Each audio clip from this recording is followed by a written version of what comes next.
আজি আমি Republican party of India 18 দলৰ ফালৰ পৰা মই নমিনেশ্যন আজি ছাবমিট কৰিছোঁ। মোৰ নাম ৰেজাউল কৰিম।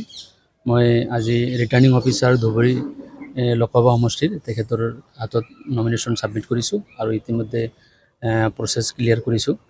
গতিকে মই এই মুহূৰ্তত ইয়াত যিহেতু আহিছোঁ আৰু নমিনেশ্যনে ছাবমিট কৰিছোঁ। মোৰ নাম ৰেজাউল কৰিম। যিহেতু আপোনাৰ সন্মুখত তিনিটাকৈ হেভিৱেইট কেণ্ডিডেট আছে, জাভেদ ইছলাম আছে, মৌলানা বদৰুদ্দিন আজমল আছে, ৰকিব হাছান আছে, কেনেকৈ উপস্থাপন কৰে?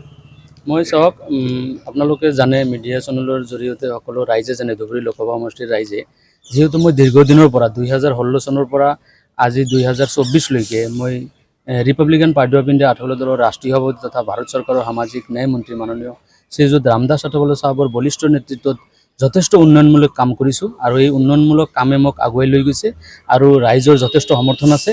যিহেতু ধুবুৰী লোকসভা সমষ্টি একেবাৰে পিছপৰা সমষ্টি আৰু এই সমষ্টিৰ উন্নয়নৰ স্বাৰ্থত যিখিনি কাম ইতিমধ্যে মই কৰি গৈছোঁ, তাৰ উদাহৰণস্বৰূপে আপোনালোকে জানে, লোকসভা সমষ্টিৰ অন্তৰ্গত বৰপেটা বাগবৰত 100 কোটি টকা ৰাস্তা নিৰ্মাণ কৰিছোঁ ইতিমধ্যে 2 লেনযুক্ত।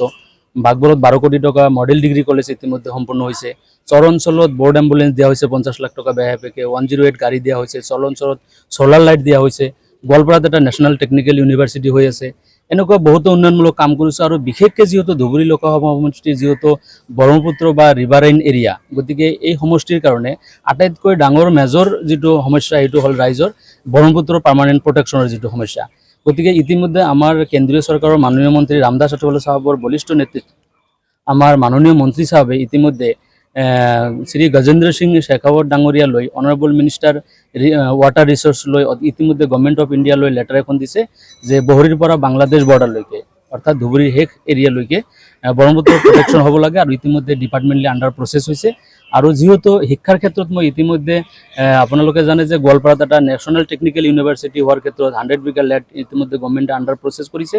আৰু যিহেতু ধুবুৰী লোকসভা সমষ্টিৰ দুখীয়া অঞ্চলৰ ৰাইজ, গ্ৰামাঞ্চলৰ ৰাইজ, গতিকে এই অঞ্চলৰ শিক্ষাৰ উন্নয়নৰ ক্ষেত্ৰত মই 9খন ডিগ্ৰী কলেজ ইতিমধ্যে PG কলেজ কৰিবলৈ ইতিমধ্যে গভৰ্ণমেণ্ট অফ ইণ্ডিয়া এডুকেশ্যন ডিপাৰ্টমেণ্টলৈ প্ৰচেছ কৰিছোঁ ইতিমধ্যে আমাৰ মাননীয় মন্ত্ৰী ৰামদাস আঠাৱালেৰ জৰিয়তে।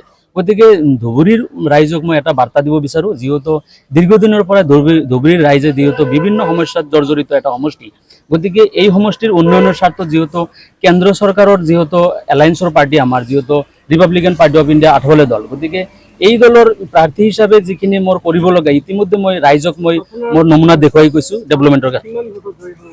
এই মুহূৰ্তত ভোটত জয় হ'ম বুলি ক'ব নোৱাৰোঁ, কিন্তু এতিয়া চাওক, নিৰ্বাচন আহিছে, বিভিন্ন ইস্যু থাকিব, বিভিন্ন ৰাজনৈতিক দলে বিভিন্ন ধৰণৰ ইস্যু ক্ৰিয়েট কৰিব। গতিকে মোৰ কোনো ইস্যু নাই। গতিকে মই এটাই যিহেতু ইস্যু যে এই সমষ্টিত 3জন প্ৰাৰ্থী দিছে আৰু এজন প্ৰাৰ্থী মিয়া জনগোষ্ঠীৰ দিয়া নাই।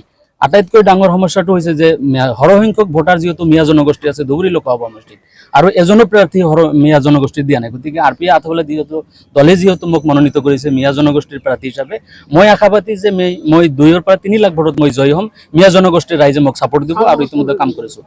এই মুহূৰ্তত কণ্টেষ্ট কাৰ লগত হ'ব ক'ব নোৱাৰিম। গতিকে কেইদিনমান পিছত আপোনালোকে নিজে বুজি পাব যে যিহেতু ৰাজহুৱা মিটিং হ'ব, আমাৰ যিহেতু প্ৰচাৰৰ কাৰণে ৰাষ্ট্ৰীয় সভাপতি তথা কেন্দ্ৰীয় মন্ত্ৰী মাননীয় ৰামদাস আঠাৱালে চাহাব আহিব আৰু দলৰ লগত জড়িত যিহেতু কেইজনমান বলিউডৰ এক্টৰ আছে, তেখেতো ইতিমধ্যে আহিব বুলি আমাৰ ৰাষ্ট্ৰীয় কমিটিৰ ফালৰ পৰা অৱগত কৰিছে।